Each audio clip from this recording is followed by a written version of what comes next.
अगर आप water colour painting करते हो तो आपने एक चीज़ जरूर से नोटिस करी होगी, वाटर कलर में लोगों की गलती बनाने के टाइम पे नहीं होती, बल्कि हर चीज़ को कॉपी करने के चक्कर में होती है। अदर कलर मीडियम में भी वही प्रॉब्लम फेस करते हैं जो कि वो वाटर कलर में फेस कर रहे होते हैं। एवरीवन, कैसे हैं आप सभी? आई होप आप सभी अच्छे होंगे और प्रैक्टिस काफ़ी अच्छे से आपकी चल रही होगी। मैं काफ़ी टाइम से वाटर कलर की जो सीरीज़ है वो स्टार्ट करने का सोच रहा था और मैंने थोड़ी एक दो वीडियो बनाए भी हैं, लेकिन मैंने एक चीज़ ऑब्जर्व करी कि बहुत सारे लोग जो वाटर कलर पेंटिंग बनाते हैं तो वो कुछ बेसिक प्रॉब्लम्स को फेस करते हैं। लाइक वो एक तो जितना ज़्यादा पेंटिंग को बनाते हैं उसको ओवर करेक्ट करने की कोशिश करते हैं, तो वो बिगड़ती चली जाती है, जो कि सबसे बड़ी मिस्टेक है जो मैं मानता हूँ वाटर कलर में। देखिए, आप एक आर्टिस्टिक पीस बनाते हैं किसी भी कलर मीडियम में, और आप एक जब आर्टिस्ट हो तो खुद आपको ये सोचना चाहिए कि क्या हम जो चीज़ बना रहे हैं उसको हम समझते हुए आर्ट के तरीके से बना रहे हैं कि जस्ट कॉपी कर रहे हैं। सोशल मीडिया पे आप देखोगे कि हर तरफ बस कॉपी करने के पीछे होड़ लगी हुई है। ठीक है, जैसे कि आप अगर कोई पोर्ट्रेट बना रहे हो या फिगर बना रहे हो तो लोग एग्जैक्ट हर एक रिंकल को, हर एक हेयर को एकदम से कॉपी करने का ट्राई करते हैं। इसमें टाइम बहुत जाता है और गलतियां होने के चांसेस भी बहुत ज़्यादा रहते हैं। देखिए, हर चीज़ के पीछे का एक सीक्वेंस रहता है सीखने का। जब आप उसको प्रॉपरली फॉलो करते हो तो आपको उस चीज़ के करने के पीछे का रीज़न पता रहता है। जैसे कि आपके शेप्स, शैडोस, लाइट, वैल्यूज, ये सारी चीज़ें क्लियर हैं, आपको लाइट की अच्छे से अंडरस्टैंडिंग है, वैल्यूज़ की अच्छे से अंडरस्टैंडिंग है, तो आप जब हेयर्स को बनाओगे तो आप कॉपी नहीं करोगे। वहाँ पे आप ये समझोगे कि लाइट किस डायरेक्शन से आ रही है, उसको मैं कैसे अपने तरीके से यूज़ कर सकता हूँ, मुझे कहाँ पे ज़्यादा इम्प्रेशन डालना है। अगर आप एक बात बताइए, जैसे कि आप एक पोर्ट्रेट बना रहे हो तो वहाँ पे पोर्ट्रेट का फेस का एक्सप्रेशन, उसकी आइज, उसके लिप्स ज़्यादा मैटर करते हैं कि उसके हेयर्स। और बेस सी बात है कि उसके फेस के एक्सप्रेशन ज़्यादा मैटर करते हैं, क्योंकि हम पोर्ट्रेट बना रहे हैं ना कि हेयर्स बना रहे हैं। ये वैसे ही जब आप फिगर बनाते हो तो वहाँ पे क्या इम्पोर्टेंट है? फिगर की मूवमेंट, फिगर का पोस्चर, वो कैसे खड़ा है, कैसे देख रहा है, तो ये सारी चीज़ें हमें ऑब्जर्व करनी है। और हमारा जो हाईलाइटिंग पॉइंट है वो हमारा फिगर रहेगा। बाकी के बैकग्राउंड की सारी चीज़ें, आसपास की चीज़ों को हम उसी तरीके से ट्रीट करेंगे कि जो मेन फोकस है, वो पूरी कंपोजिशन है, वो सारा ध्यान आपका उस फिगर पर ला के रखे। उसी तरीके से जब वाटर कलर पेंटिंग बनाते हो तो यहाँ पे जो सबसे बड़ी मिस्टेक है जो लोग करते हैं वो होती है कि वो हर चीज़ को कॉपी करना चाहते हैं। जैसे कि उन्होंने एक पेंटिंग बनाना स्टार्ट किया, लैंडस्केप बनाना स्टार्ट किया, तो वो जितना ज़्यादा कंट्रास्ट, जितनी ज़्यादा लाइट एंड शेडो का यूज़ आगे की तरफ के जो पेड़ हमारे नज़दीक हैं उनमें करते हैं, उतना ही ज़्यादा वो पीछे की तरफ में करते हैं। इससे होता क्या है कि पेंटिंग की जो डेप्थ है वो कम्प्लीटली ख़त्म हो जाती है। एक छोटी सी चीज़ है जो मैं आपको बताता हूँ, आप कभी भी जाके नेचर में ये चीज़ ऑब्जर्व करना, घर पे खड़े हो या छत पे जाके कहीं पे भी ये चीज़ देखना कि जब आप चीज़ों को दूर की तरफ जाते देखते हो, जैसे कि आप किसी खुले एरिया में हो जहाँ पे नेचर की सारी चीज़ें, नेचर फैला हुआ है चारों तरफ, प्रकृति के पेड़ पौधे लगे हैं खेतों की तरफ, तो वहाँ पे आपके पास की चीज़ें थोड़ी सी येलोइश रहेंगी, उनमें जो ग्रीन कलर रहेगा वो भी थोड़ा येलो के करीब रहेगा। बहुत ज़्यादा आपको चीज़ें ब्राइट दिखेंगी, कंट्रास्ट ज़्यादा होगा, क्लैरिटी ज़्यादा रहेगी। लेकिन जैसे जैसे एक एक स्टेप आप देखो कि 100 मीटर, आप एक अंदाज़े से लगाना कि 100 मीटर चीज़ें पीछे जा रही हैं, तो आप देखो जब आप जहाँ पे खड़े हो 100 मीटर दूर देखोगे तो थोड़ा सा ब्लरीनेस बढ़ेगी। फिर उससे और 100 मीटर पीछे देखो तो इस तरीके से आप जैसे जैसे पीछे की तरफ जाते जाओगे तो होराइजन की तरफ आते आते जहाँ पे धरती और आकाश मिलते हैं वहाँ पे एकदम आकाश का कलर धरती पर मिलता है, मतलब सारी चीज़ें आपको नीली नीली दिखेंगी।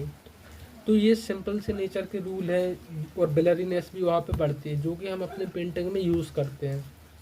तो केवल अगर आप कॉपी करोगे तो आप केवल यही देखोगे कि वहाँ पे भी पेड़ है, हम उसको पेड़ की तरफ से ट्रीट करेंगे ना कि जैसा हम देख रहे हैं। और इसलिए ही वाटर कलर की जो पेंटिंग्स हैं वो ख़राब होती हैं। और वाटर कलर पेंटिंग एक ऐसा मीडियम है जिसको आप कॉपी नहीं कर सकते।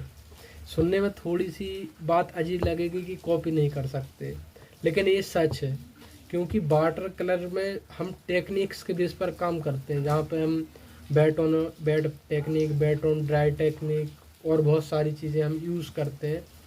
तो यहाँ पे जो भी चीज़ें क्रिएट होती हैं वो वाटर के फ्लो पर डिपेंड करती हैं, और वाटर में जब कलर मिक्स होते हैं तो वो खुद ही अलग अलग पैटर्न, अलग अलग चीज़ें बनाते हैं। तो यहाँ पे आप किसी भी आर्टिस्ट की पेंटिंग को देख के कॉपी एग्जैक्ट नहीं कर सकते।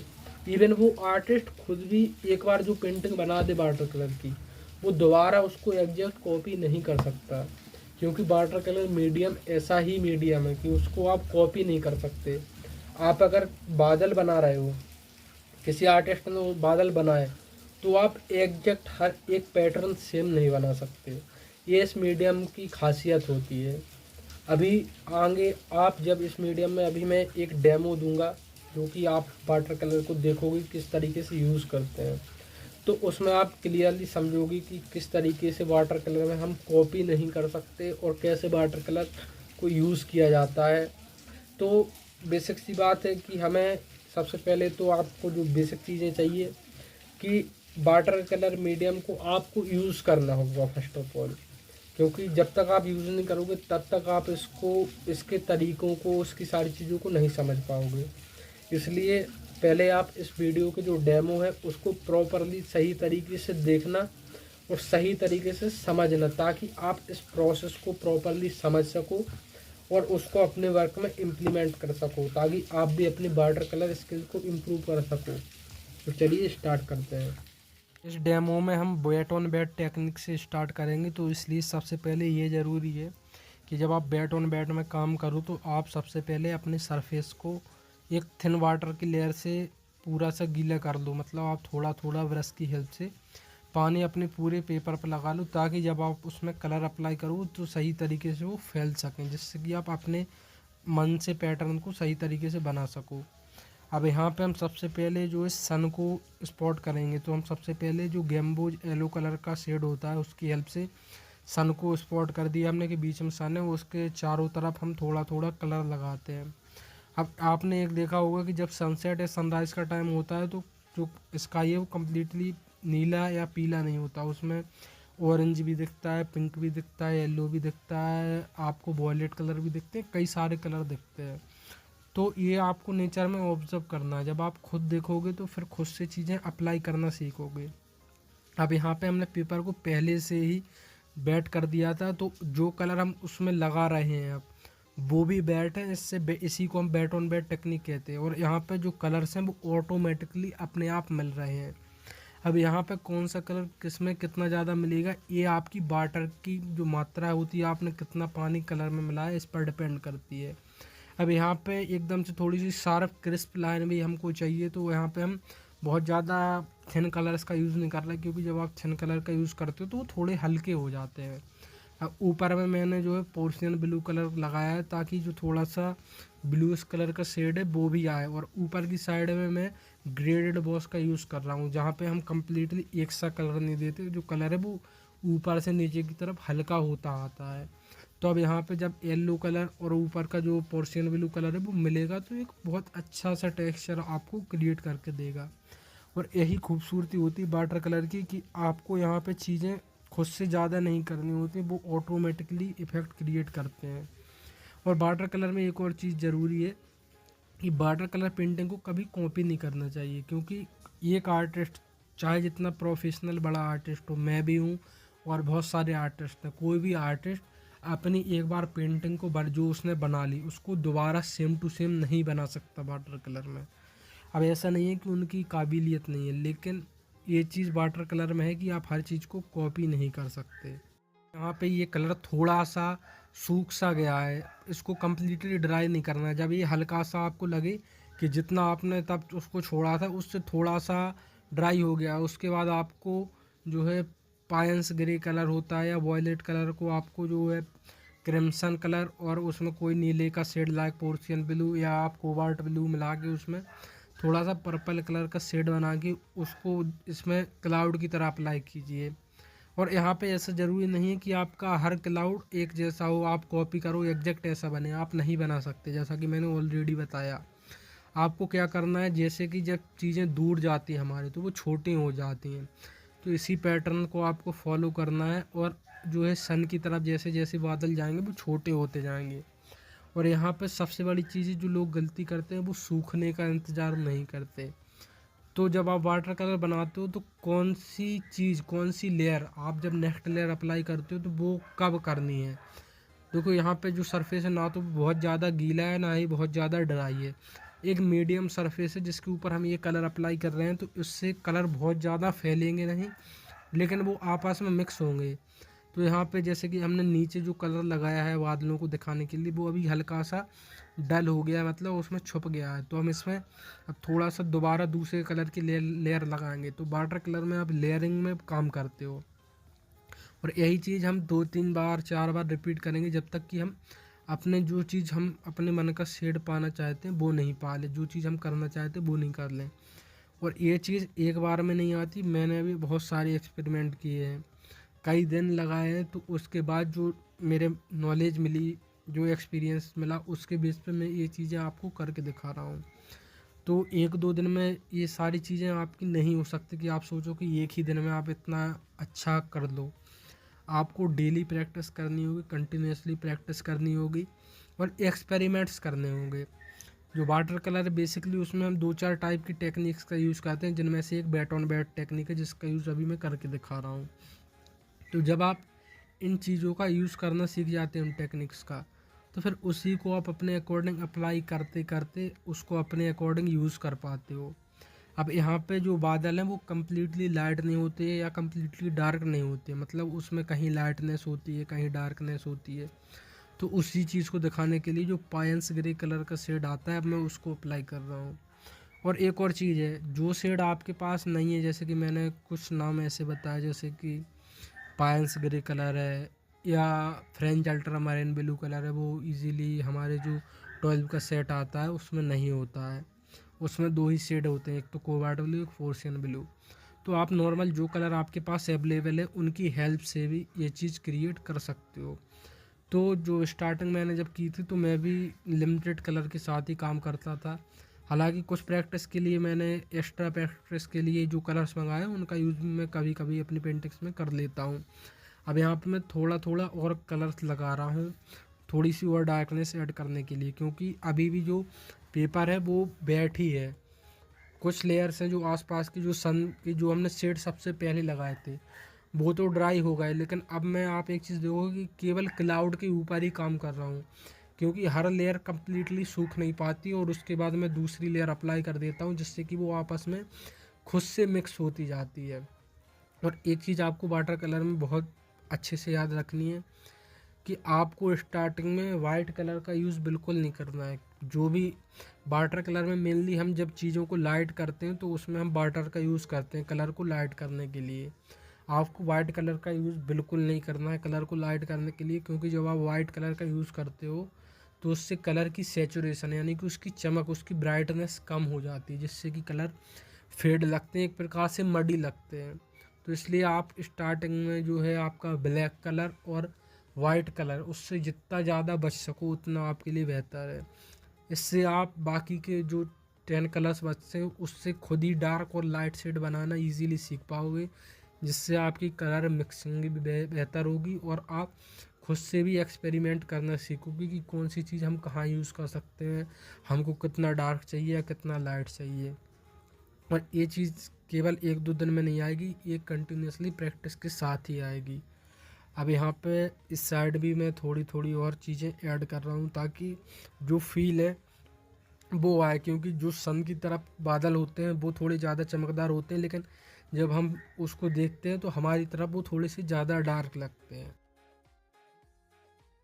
डेमोन्स्ट्रेशन काफ़ी ज़्यादा सिंपल और इजी था, लेकिन बहुत सारे लोगों को शायद ये डिफ़िकल्ट लगे, आपको भी ये डिफ़िकल्ट लग सकता है। हालांकि जब मैंने बादल बनाने स्टार्ट किए थे तो मुझे भी काफ़ी ज़्यादा डिफ़िकल्टी हुई थी, लेकिन जब आप प्रॉपरली सही तरीके से थोड़ा सा दिमाग लगा के ऐसा कि थोड़ा सा समझते हुए कि किस तरीके से हम इसको कर सकते हैं अपने खुद से, तो जब आप इस तरीके से करोगे उस चीज़ को तो 10-15 बना के आपके अच्छे बनने लगेंगे इजीली। लेकिन यहाँ पे एक चीज़ है कि आपको एक चीज़ अपने माइंड में ये रखनी है कि आपको प्रोसेस को फोकस के साथ देखना है। जब आप फोकस के साथ देखोगे तो आप ये भी देखोगे कि मैंने क्या गलती करी, ये भी देखो क्या मैंने सही किया और क्या मैं दोबारा अपने वर्क में यूज़ कर सकता हूँ। मान लीजिए आपको दोबारा इस टाइप से जो अभी मैंने करके दिखाया वो वैसे बादल बनाने हैं, तो बादल भी अलग अलग टाइप के होते हैं जो कि अलग अलग वेदर के अकॉर्डिंग, अलग अलग सिचुएशन के अकॉर्डिंग अलग होते हैं, उनके साइज़ अलग होते हैं, कलर अलग होते हैं। कुछ लाइट दिखते हैं, कुछ डार्क दिखते हैं, रात में अलग दिखते हैं, दिन में अलग दिखते हैं, सनसेट पे अलग दिखते हैं, दोपहर के टाइम पे अलग दिखते हैं। जब आसमान साफ होता है, सूरज नहीं निकला होता है, तो आसमान एकदम से नीला दिखता है, बादल सफ़ेद और हल्के से ब्राउनिश ग्रेस कलर के दिखते हैं। तो ये सारी चीज़ें आपको देखनी है, फिर अपने अकॉर्डिंग यूज़ करनी है। तो वाटर कलर में कॉपी मत कीजिए, मुझे मत कीजिए, किसी और आर्टिस्ट को मत कीजिए, उसके वर्क को देख के इंस्पायर होइए कि वह किस तरीके से काम कर रहा है और आप किस तरीके से समझ के उसको इम्प्लीमेंट कर सकते हो। और केवल यही एक तरीका है जो वाटर कलर को इम्प्रूव कर सकता है। और एक और चीज़ जो मैं आपको एक प्रो टिप आपको देना चाहूँगा, जैसा कि मैंने स्टार्टिंग में कहा कि बहुत सारे लोग वाटर कलर को छोड़ देते हैं, ये बात सच है, क्योंकि जब आप वाटर कलर स्टार्ट करते हो तो बहुत ज़्यादा पेंटिंग ख़राब होती हैं, जिसके रीज़न अलग होते हैं। कुछ पेपर की वजह से ख़राब होते हैं, क्योंकि जब आप सही पेपर यूज़ नहीं करते हो तो थोड़ा सा तो इम्पैक्ट पड़ता है, लेकिन सबसे बड़ा इम्पैक्ट पड़ता है कि सही गाइडेंस और सही तरीके और सही टेक्निक का यूज़ न करना। और वाटर कलर बेसिकली जब हम स्टार्ट करते हैं कोई भी कलर मीडियम, तो स्टार्टिंग में वाटर कलर ही हमें दिया जाता है, चाहे स्कूल का टाइम हो, आपने भी स्कूल टाइम से वाटर कलर ही यूज़ करे होंगे। इसका रीज़न बहुत ज़्यादा डीपेस्ट रीज़न है, जो कि एक आर्टिस्ट की तरफ से, मैं एक आर्टिस्ट हूँ तो मैं इस चीज़ समझता हूँ। और आप अगर एज आ आर्टिस्ट या एक हॉबी आर्टिस्ट की तरह भी अगर ग्रो करना चाहते हैं अपनी स्किल, तो आपको ये जानना ज़रूरी है। जैसे कि आप वाटर कलर में वाटर को यूज़ करते हैं, यानी कि लिक्विड को यूज़ करते हैं, जो कि काफ़ी ज़्यादा फैलता है। तो यहाँ पे आप ब्रश की हेल्प से किस तरीके से उस लिक्विड को यूज़ करते हो, ये बहुत ज़्यादा डिपेंड करता है कि आप किस तरीके से सही तरीके से उसको यूज़ करो। तो स्टार्टिंग में इसमें थोड़ी सी डिफ़िकल्टी होती है, लेकिन टाइम के साथ साथ ये चीज़ इम्प्रूव हो जाती है। लेकिन यहाँ पर जो अच्छी बात यह है कि यही चीज़ फिर बाकी के कलर मीडियम लाइक ऑयल और एक्रिलिक में आपकी बहुत ज़्यादा हेल्प करती है, क्योंकि वहाँ पर फिर आप ब्रश से रिलेटेड चीज़ों को लाइट या डार्क करने से रिलेटेड ये सारी मिस्टेक्स आपकी नहीं होती, और आप इजीली सारी चीज़ों का इम्प्रेशन सही से दे पाते हो, सही से उसको कर पाते हो। इसलिए वाटर कलर काफ़ी ज़्यादा इम्पोर्टेंट होती है हर एक आर्टिस्ट की जर्नी में। इसलिए अगर आप अभी वाटर कलर कर रहे हो तो प्रॉपरली सही तरीके से उसको कीजिएगा और एक्सपेरिमेंट करते रहिएगा। और इस चैनल पर मैं और भी ऐसे ही वीडियोस करंटली लाता रहता हूँ, जो कि वाटर कलर के फंडामेंटल से और ड्राइंग के फंडामेंटल से रिलेटेड रहते हैं।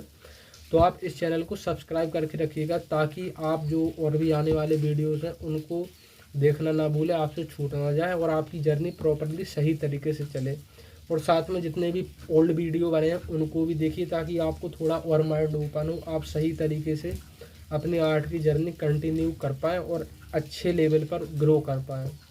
तो अब मिलते हैं अगली वीडियो में, तब तक के लिए जो सारे एक्सपेरिमेंट हैं जो अभी आपने देखे हैं वो अच्छे से करिए और प्रैक्टिस को कंटिन्यू रखिए।